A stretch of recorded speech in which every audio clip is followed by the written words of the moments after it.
2014 পর 2024 সালে আইপিএল এর খেতাব মুঠোয় নিয়েছে কলকাতা নাইট রাইডার্স। অবসর হয়েছে 10 বছরের অপেক্ষার। আগামী মরশুমেও সাফল্যের ধারাবাহিকতা বজায় রাখাই এখন লক্ষ্য তাদের। খেতাব জয়ের পর বিস্তর রদবদল দেখা গিয়েছে নাইটদের স্কোয়াডে।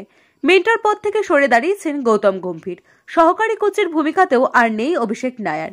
ক্রিকেটারদের মধ্যে মাত্র 6 জনকে ধরে রাখতে পেরেছে তারা।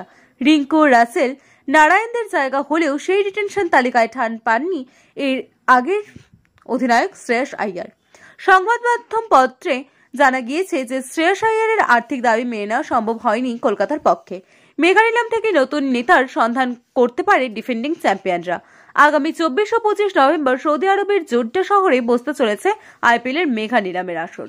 রিটেনশন 57 কোটি খরচ করে থাকলেও টুর্নামেন্টের নিয়মের কারণে অকশন পাস থেকে 69 কোটি টাকা কাটা হয়েছে নাইট রাইডার্সদের।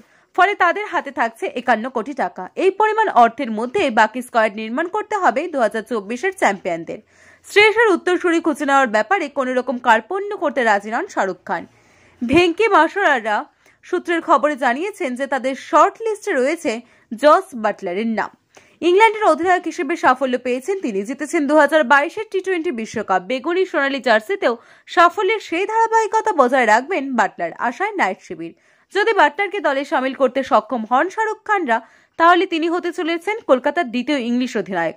এর আগে 2021 সালে ইয়ন মর্গানের কাঁধে মরশুমের মাঝপথের দায়িত্ব তুলে দিয়েছিল ফ্র্যাঞ্চাইজি। সেবার ফাইনালেও পা রেখেছিল দল। তবে জশকে পাওয়ার লড়াইটা সহজ হবে না। আইপিএল ক্যারিয়ারে 107 ম্যাচে 3582 রান করেছেন তিনি। রয়েছে 60টি শতরান। 2022-এ কমলা টুপিও জিতেছিলেন। টি-20 স্পেশালিস্ট হিসেবে পরিচিত হয়েছিলেন তিনি। উইকেট রক্ষক ব্যাটারের পরিসংখ্যানের দিক থেকে তাকিয়ে তাকে নেওয়ার জন্য আসরে নামতে পারে একাধিক ফ্র্যাঞ্চাইজি।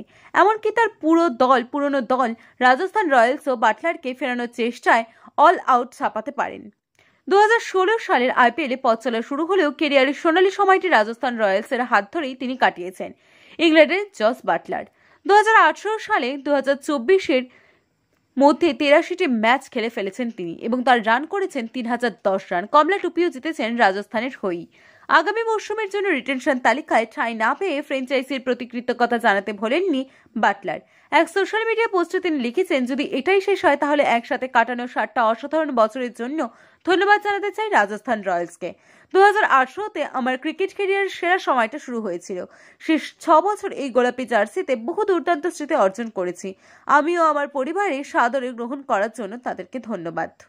আরো অনেক কিছুই লেখা যেত, কিন্তু আপাতত এখানেই থামা যাক।